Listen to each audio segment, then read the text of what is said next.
अब हम वहाँ से आए हैं और जब तक वहाँ नहीं जालेंगे हमें सुख नहीं हो सकता। वहाँ जाने के लिए कौन सी विधि अपनानी है, कैसी अपनानी है, कैसा संत चाहिए, कौन सा मंत्र चाहिए, वो ये दास बतावेगा। वैसे तो अपनी अपनी कह गए इस दुनिया के माँ और बिन साहिब की बंदगी की ठोर ठिकाना ना। अपनी अपनी सभी बताते हैं, ये दाप कर लो, ये भक्ति कर लो, ये मंत्र कर लो, एक माला दे दी, ले कंठी, तू चेला मैं गुरु, ये कोई बात हुई? अब यहाँ आते हैं बिहार के बच्चे, परमात्मा की प्यारी आत्मा, ये बहुत अच्छी आत्मा जो इतनी दूर सफ़र करके आई, बाल बच्चों को लेकर आए, वर्ष भी बूढ़े भी। अब इनको उल्टे रंग में रंग रखा वहाँ नकली कबीरपंथियों ने। एक तुलसी की लकड़ी की माला दे रखी है, गले में गाल दी, नो कहे माला नहीं उतारेंगे, कंठी हो, कंठी नहीं खोलेंगे। इस कंठे ने शर्मा मार लिया, बता क्या करेगी इस कंठी का, क्या करोगे? अरे परमात्मा ने जो ज्ञान दिया है उसके आधार से चलो, और तुम सारी क्रिया करो, दुर्गति हो रही तुम्हारी, घर में इतना दुख, शरीर में कष्ट, इस कंठी ने कोई लाभ नहीं दिया तुम्हारे। परमात्मा कबीर जी ने कहा था, ये कबीर जी ने कंठी से सिलसिला नहीं चलाया, ये तो नकली कबीरपंथियों ने बाद में इन भोली आत्माओं को बांधने के लिए सिस्टम तैयार किया। कबीर जी ने केवल एक समय नाम उपदेश लेने के लिए महर्षि रामानंद जी को अपना गुरु बनाने के लिए, गुरु मर्यादा बनाए रखने के लिए, क्योंकि वो वैष्णव साधु थे रामानंद जी, वो कंठी दिया करते एक तुलसी की माला, एक मणिया, और वो जो है ना वैष्णव साधु माना जाता था। अब परमात्मा ने उनकी शरण ली।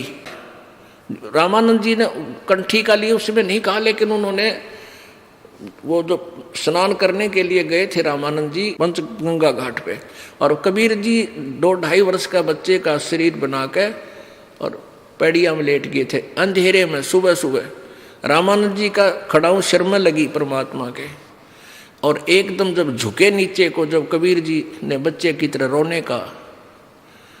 रोने की लीला की, तो जो ही रामानंद जी झुके नीचे को, उनकी कंठी हुआ एक तुलसी वाली कबीर जी की गले में डल गई।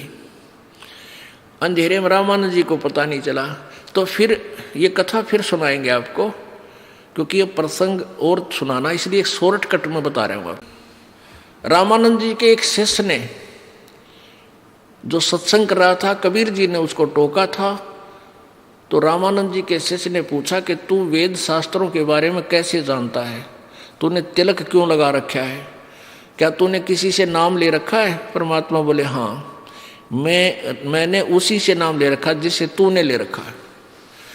अब वो रामानंद जी ब्राह्मण, और वो सत्संग कर रहा था, वो रामानंद जी का शिष्य ऋषि, इस बात से वो कुपित हो गया कि झूठ बोलता है तू, हमारे गुरु जी तो किसी को नाम नहीं देते, शूद्र को, तू जुलाहा जाति का, तूने मेरे गुरुदेव को नीचा दिखाया है।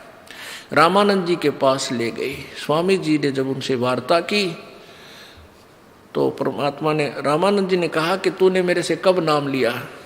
परमेश्वर ने बताया कि ऐसे ऐसे आप स्नान करने गए थे और मैं वहाँ लेटा हुआ था, आपकी खड़ाऊ मेरे सर में लगी थी, मैं बालक था छोटा सा, और तब आपने मुझे कहा था बेटा राम राम बोल, और ये कंठी आपने मेरे गले में डाल दी थी। वो डली थी वैसे कुदरती, झुकने के कारण रामानंद की निकल गए और परमेश्वर कबीर जी के गले में डल गई थी। तो कबीर जी ने कहा, रामानंद जी ने कहा कि मैं शिष्य जिसको बनाता हूँ उसको कंठी देता हूँ, ये माला देता हूँ एक मनके की, तेरे पास है? काट के दिखा दी। हाँ जी ये लो। कहने मैंने तेरे को कब दी? कि जिस दिन ऐसे ऐसे कहानी बनी उस दिन आपने मुझे दी थी। तो वो परमात्मा ने केवल इसलिए वो कंठी डाली थी कि इसकी भ्रम तोड़ दूं इस रामानंद जी को। फिर रामानंद जी से चर्चा की, ज्ञान गोष्ठी हुई, फिर रामानंद जी को सतलोक दिखा परमेश्वर ने।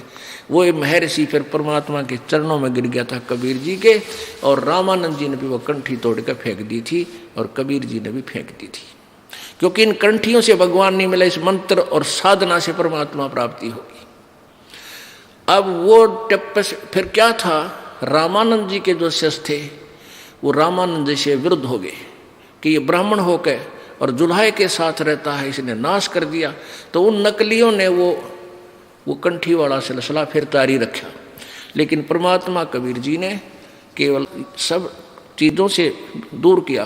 परमात्मा ने कहा कंठी माला सुमरनी सभी सिलसिला मेट, इन सब को भूल जा। और माला तो आपने, अब जैसे आप आरती में पढ़ते हो, आप संध्या आरती में पढ़ते हो, तत् का तिलक और ध्यान की धोती, ये मालाएं हमारी हैं, ये हमारे गहने हैं, एक भक्त के होने चाहिए। और परमात्मा ने कभी भी ऐसा तेज की आरती तेज का आगे, तेज का भोग तेज को लागे, तेज पखावज तेज ही बाचे, तेज ही नाचे, तेज ही गावे, तेज का थाल तेज की बाती, तेज का पुष्प तेज की पाती, तेज के आगे तेज विराजे, कह कबीरा आरती साजे। अदली आरती अदल समोई, निर्भय पद में मिलना होई, दिल का दीप पवन की बाती, और चित्त का चंदन पांचों पाती, तत् का तिलक ध्यान की धोती, और मन की माला अजप्पा ज्योति। ये हाथ में माला लेकर जाप करना, इसको भी मालिक ये कहते हैं, इसकी कोई आवश्यकता नहीं। फिर भी क्योंकि हम जैसे बच्चे को पहले क ख सिखाते हैं तो तख्ती पर लिखकर, फट्टी पर लिखकर सिखाया करते थे, अब ऐसे सिखाते हैं। तो यहाँ परमात्मा कहते हैं कि तत् का तिलक और ध्यान की धोती, तत् का तिलक यानी इस तिलक को लाने के लिए नहीं कहा कि आपके पास तत्व ज्ञान हो, और तत्व ज्ञान आप जब भी बोलोगे तुरंत प्रकट हो जाएगा, ये तेरा तिलक है। और ध्यान की धोती, मन की माला गले में डालने से कोई लाभ नहीं। जैसे मन है, इसको परमात्मा के नाम पर लगाए रख और इसको दिन रात इसके संबंधित जोड़े रख, ये वास्तविक माला है। तो ये परमात्मा हमें यही बताना चाहते थे कि तुम जो साधनाएं कर रहे हो इनसे कोई लाभ नहीं होगा। और कोई विकार नहीं छोड़ रखा उन कबीर पंथियों ने, सारे जर्दा खावें, बीड़ी पीवें और तम्बाकू खावें और पूजा, क्योंकि उनसे लाभ तो होना नहीं कोई।